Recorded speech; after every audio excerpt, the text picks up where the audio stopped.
주와 같이 길 가는 것. 샬롬, 사랑하는 영락교회 성도 여러분, 지난 하루도 은혜 가운데 평안한 하루 보내셨는지요? 오늘은 2023년 11월 9일 목요일 아침입니다.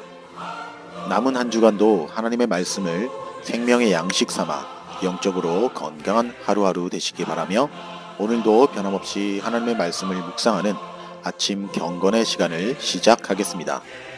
오늘 함께 부르실 찬송은 찬송가 86장 내가 늘 의지하는 예수입니다.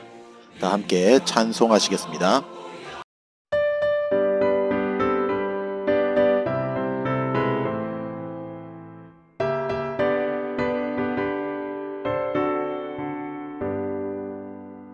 내가 늘 의지하는 예수, 나의 상처 입은 심령을 불쌍하게 여기사 위로하여 주시니, 기쁘신 나의 좋은 친구.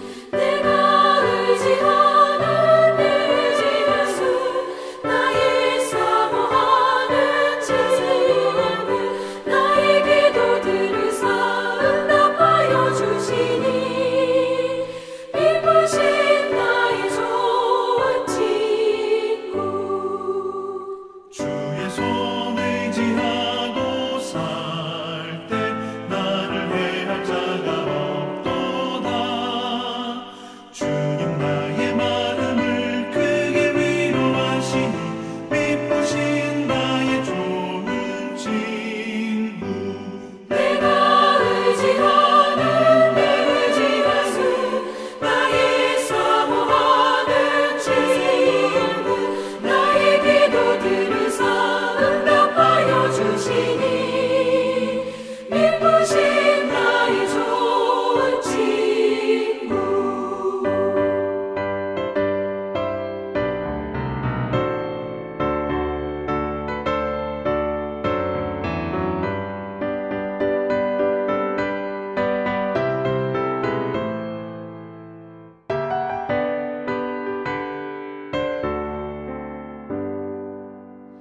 내가 요단강 건너가며 마음이 두려워서 떨 때도, 주가 인도하시니 어찌 두려워하랴.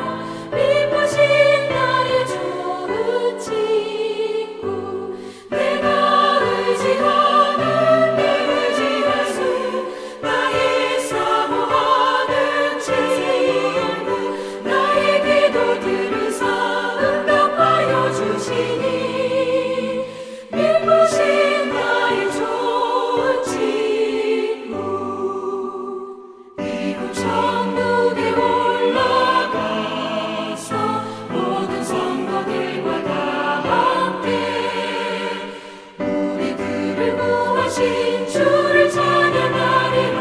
기쁘신 나의 좋은 친구. 내가 의지하는 내 예수, 나의 사모하는 친구.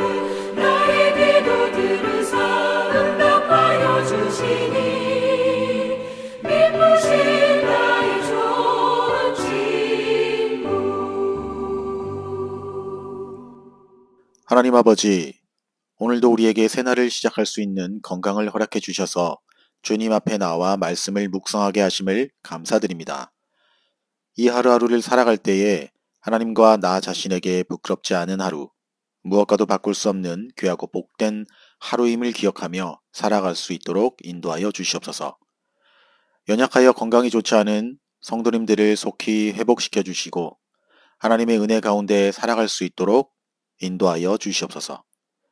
하나님이 허락하신 이 귀한 말씀 앞에 엎드릴 때 당신께서 부어주시는 은혜를 발견하고 받아 누릴 수 있는 저희들의 삶이 되길 소망합니다. 또한 이 귀한 말씀을 오늘도 세상을 향해 선포하고 나누며 흘려보낼 수 있는 저희들의 삶이 되도록 또한 인도하여 주실 줄 믿사오며, 귀하신 예수 그리스도의 이름으로 기도드립니다. 아멘. 오늘 우리에게 주신 묵상 본문을 함께 봉독하겠습니다. 오늘 본문은 욥기 6장 1절로 30절입니다. 함께 봉독하겠습니다. 욥이 대답하여 이르되 나의 괴로움을 달아보며 나의 파멸을 저울 위에 모두 놓을 수 있다면 바다의 모래보다 무거울 것이라. 그러므로 나의 말이 경솔하였구나. 전능자의 화살이 내게 박힘에 나의 영이 그 독을 마셨나니 하나님의 두려움이 나를 엄습하여 치는구나. 5절 들나귀가 풀이 있으면 어찌 울겠으며 소가 꼴이 있으면 어찌 울겠느냐. 싱거운 것이 소금 없이 먹히겠느냐. 달게 알 흰자위가 맛이 있겠느냐. 내 마음이 이런 것을 만지기도 싫어하나니 꺼리는 음식물같이 여김이니라. 나의 간구를 누가 들어줄 것이며 나의 소원을 하나님이 허락하시랴. 이는 곧 나를 멸하시기를 기뻐하사 하나님이 그의 손을 들어 나를 끊어버리실 것이라.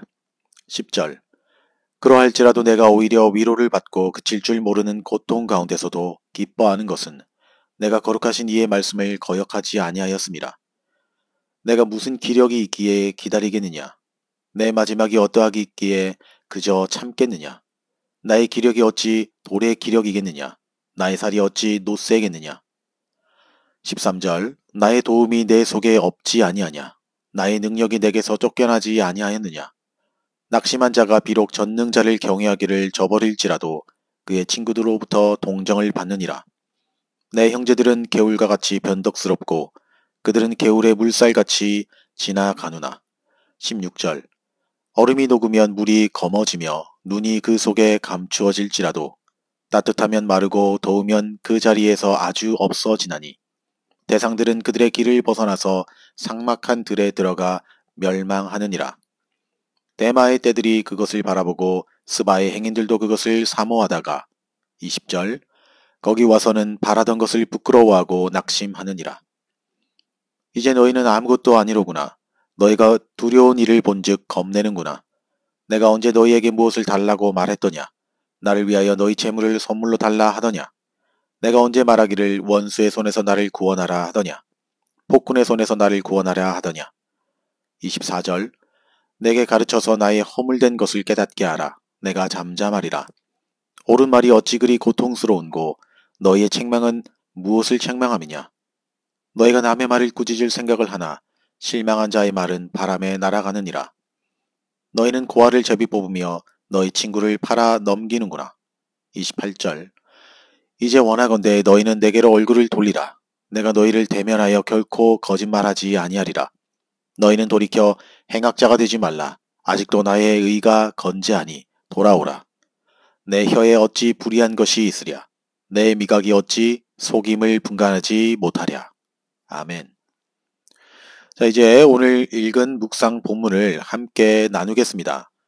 먼저 오늘 본문의 핵심 줄거리를 요약해 봅시다. 오늘 본문은 엘리바스의 욥을 향한 질책에 대한 욥 자신의 반박과 자기 변론의 내용을 기록하고 있는 말씀입니다.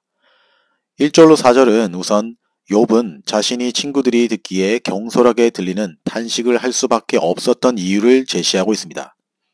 이어서 5절로 7절은 엘리바스의 주장대로 자신이 죄악 때문에 재앙을 당하여 고통스러워하는 것이 아니라 사실은 재앙을 당할 만한 이유가 없음에도 재앙을 당하였으며 그로 인한 고통이 너무 크기 때문에 낙이나 소가 먹이가 없어 본능적으로 우는 것처럼 자신 역시도 본능적으로 부르짖어 탄식하고 있는 것으로서 그것이 자신을 비난하는 근거가 될 수 없다는 것을 말합니다. 8절로 10절에서 욥은 먼저 하나님께서 자신의 생명을 거두어 주시기를 강하게 열망하였습니다. 또 하나님이 자신의 열망대로 생명을 거두어 주신다면 그로 말미암아 위로를 얻고 무정한 고통 가운데서도 기뻐할 것이라고 말합니다. 그 이유로 자신은 하나님의 말씀을 거역하지 않았기 때문이라 말하는데 11절로 13절에서 욥은 자신이 죽음을 열망하는 이유로 고난의 무게에 짓눌려 더 이상 소망을 가질 수 없는 자신의 처지를 말하고 있습니다. 이는 욥 자신에게 당면한 삶의 위기를 해결할 능력이 전혀 없음을 토로한 것이라 할 수 있습니다. 14절에서 욥은 비록 하나님을 경외하는 일을 패하여 그로 말미암아 하나님의 징계를 받아 고난을 당하는 자라 할지라도 그 친구들이 그를 불쌍히 여긴다고 함으로써 알 수 없는 이유로 고난을 당하는 자기를 위로하고 동정하기는커녕 도리어 고통 속에서 탄식하는 자신을 죄인으로 정죄하는 친구들의 무정함을 질타합니다. 그리고 15절로 20절에서는 그들에게 우정을 기대하였다가 배신당한 자신의 심정을 물이 있을 것으로 기대하고 시내를 찾았다 물이 없으므로 멸망하거나 낙심하는 대상, 행인 등에 비유하여 자신의 위로를 얻고자 하였던 친구들로부터 당한 배신이 얼마나 자신을 고통스럽고 낙심케 하는 것인지 말합니다. 그리고 21절로 23절에서는 욥이 당하는 고난을 하나님의 형벌로 인식하고 만일 하나님의 형벌을 받는 자신에게 우정을 베풀 경우 그들 자신도 재앙에 말려드는 것을 염려하는 데서 비롯된 이기적이고 약삭빠른 행동이라 말함으로써 비록 자신이 하나님을 경외하지 않아 고난당하고 있다 할지라도 친구로서 당연히 위로하고 도와줘야 하는 것이 마땅하거늘 그러지 않고 친구로서의 의무를 저버린 친구들을 신랄하게 비난하고 있습니다. 그렇게 24절로 26절에서는 욥은 먼저 친구들을 향하여 자신들의 허물된 것을 깨닫게 할 것을 촉구하고 그리하면 자기는 잠잠할 것이라 말합니다. 또한 옳은 말은 고통스러우나 유익한 법인데 자신을 향한 친구들의 말은 자기에게 아무런 유익도 주지 못하였음을 천명하며 그들의 말이 매우 무익하고 허무한 말에 지나지 않음을 강조합니다. 이는 마치 27절에서처럼 자신은 큰 고난 가운데 고통당하고 있는데 동정은커녕 전통적인 사고에 근거하여 자신을 비난만 하는 것은 마치 악덕 노예 상인이 이익을 챙기기 위해서라면 고아라도 제비 뽑아 노예로 넘기려 하는 행위와 같다고 맹렬히 친구들을 비난합니다. 오늘 본문은 끝으로 28절로 30절을 통해 욥은 자신의 의를 변론하며 친구들을 향하여 자신을 죄인으로 정죄하는 일을 중단할 것을 촉구하고 있습니다. 바로 여기까지가 오늘 본문의 핵심 줄거리 요약이었습니다. 그럼 오늘 묵상 본문에 나타난 하나님은 어떤 분인지 함께 살펴봅시다. 제가 오늘 발견한 하나님은 하나님만이 완전한 위로자 되신다입니다. 엘리바스의 충고와 질책에 대한 욥의 자기 변론은 이렇게 시작합니다. 나의 괴로움을 달아보며 나의 파멸을 저울 위에 모두 놓을 수 있다면 이 말의 의미는 비록 엘리바스가 자기를 위해 해주는 말이고 욥이 당한 고난을 이해하는 것처럼 말하지만 실상 그는 친구인 욥의 마음의 고통, 분노, 실제 재앙의 강도를 전혀 공감하지 못한 채 던지고 있다는 것입니다. 욥의 이야기를 읽고 있는 저와 여러분은 이처럼 욥의 말에 쉽게 반박할 수 없을 것입니다. 왜냐하면 우리도 살아가면서 사실은 욥이 당하고 느끼고 있는 이런 상황과는 비교할 수 없겠지만 종종 이와 유사한 느낌을 경험할 때가 있지 않습니까? 사람들의 이해란 아무리 자기 딴에는 이해한다고 해도 피상적인 경우가 많습니다. 어려움 중에 있는 당사자로서는 고통이나 답답함, 원통함을 참다 못해 겨우 한마디 말했을 뿐인데 당사자가 아닌 제3자는 그 고난과 고통의 강도를 모른 채 피상적으로만 이해해서 상식적이고 상투적인 답변만을 해주는 경우가 허다합니다. 결국 이와 같은 사실을 통해 우리는 한 가지 결론에 도달할 수 있을 것 같습니다. 그것은 바로 우리 인간 가운데는 인간을 위로할 참된 위로자가 없다라는 사실입니다. 우리는 친구들을 의지하고 가까운 사람들로부터 이해받기 원하고 또 위로받기 원하지만 아무리 가까운 사람 친구라 할지라도 가족이라 할지라도 내 마음의 고통을 다 알지는 못합니다. 심지어 그 관계가 부부라 해도 말입니다. 어떤 위로나 공감을 기대하고 얘기를 꺼냈다가도 위로나 공감 대신에 책망이나 해결책 혹은 비난만 듣는 경우가 많은 것 같습니다. 그렇게 우리는 사람에게서 진정한 위로를 기대해서는 안 됩니다. 물론 사람이 어려움에 처하여 다른 사람들로부터 위로를 기대하는 것은 너무나 당연하고 자연스러운 일이라 할 수 있고 또 나 역시 다른 사람이 어려움에 처했을 때 위로하고 도와주는 것은 상대방에게 큰 힘과 도움이 될 것입니다. 그러나 사람은 다른 사람의 형편을 완전히 이해하기 어렵습니다. 또한 상대의 문제들을 완전히 해결해 줄 수도 없습니다. 그러므로 우리가 어려움에 처하여 사람들로부터 완전한 위로를 받고자 기대한다면 실망할 수밖에 없는 것입니다. 우리에게 있는 참된 위로자는 그래서 오직 예수 그리스도뿐임을 기억해야 합니다.